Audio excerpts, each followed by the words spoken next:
Great morning my dear students. हम पढ़ रहे हैं 7th क्लास के एनसीईआरटी ज्योग्राफी। इसमें हमने पढ़ा था हमारे मेजर लैंड फॉर्म्स के बारे में। आज हम पढ़ने वाले हैं रिवर के बारे में। इसमें हमने देखा था कि जो हमारी रिवर है वो किस तरह के वर्क करती है। सबसे पहले हम बात करते हैं इरोजनल वर्क की।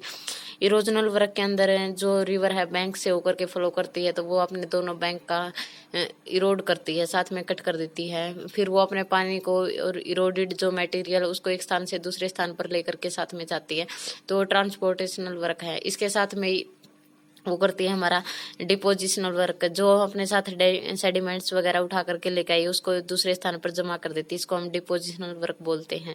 इसके बाद इसकी लैंडफॉर्म्स देखते हैं कि जो रिवर हम उसकी 3 स्टेज होती है, यंग स्टेज, मैच्योर स्टेज और हमारी ओल्ड स्टेज। यंग स्टेज के अंदर हमारे जिस तरह से for example V shape valley है, वाटरफॉल, इस तरह की हमारी शेप बनाती है।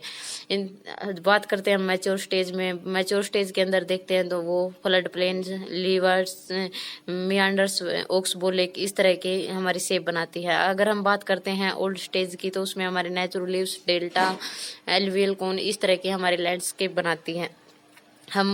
आज हम पढ़ने वाले हैं इसकी लैंडफॉर्म के बारे में। जब हमने देखा था कि जो हमारी जब यंग स्टेज में होती है वाटरफॉल का निर्माण होता है, बिकॉज क्योंकि ये एकदम ज्यादा हाइट से नीचे की साइड आती है, तो स्लोप है वो बहुत ही तीव्र होता है। देखो, work of a river, the running water in the river erodes the landscape when a river tumbles at steep angle over very hard rock or down A steep valley side it firms A waterfall. जो बहुत ही ज्यादा तेजी के ढाल से एकदम से ये नीचे गिरती है, तो हमारे वी शेप वाटरफॉल का निर्माण करती है। As the river enters the plain, it widths and runs forming large bands known as meanders। इस तरह से नदी फ्लो करती हुई बहती है। अब यह क्या है, बैंड बनाती हुई चलती है। इस बैंड्स को हम मियांडर्स का नाम देते हैं। Due to continuous erosion and deposition along the side of meanders, the ends of meander loop comes closer and closer. इस तरह से जो हमारे ये मियांडर्स हैं एक दूसरे के नजदीक आते जाते रहते हैं, तो इसको हम लूप बोलते हैं।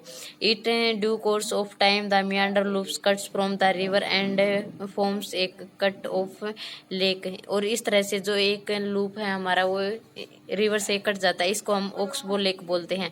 At times the river overflow the banks, और कई बार क्या है जो हमारी रिवर है वो बैंक से ओवरफ्लो हो जाती है। These leads to the flooding of the neighbouring areas, और ये अपने पड़ोसी एरियाज के अंदर फ्लो करना शुरू कर देती है।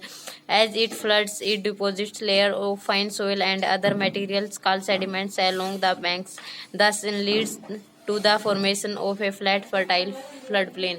और जो हमारा फ्लड प्लेन होता है वो क्या है, फर्टाइल सोइल को जन्म देता है। The raised banks are called levees. इस तरह से जो हमारे बैंकों के आसपास बनते हैं इसको हम लीव्स बोलते हैं। As the river approaches the sea, the speed of the flowing water decreases and the river being to break up into a number of streams called distributaries। जो हमारी रिवर है स्टार्टिंग में वो एक मेन रिवर के रूप में flow करती है, और बाद में वो क्या अलग अलग जगह से कटे फटे एरिया में बहना शुरू कर देती है, तो उसको हम डिस्ट्रीब्यूटरी बोलते हैं। The river becomes so slow that it begins to deposit its load. ये इसके लोड के कारण होता है। ईच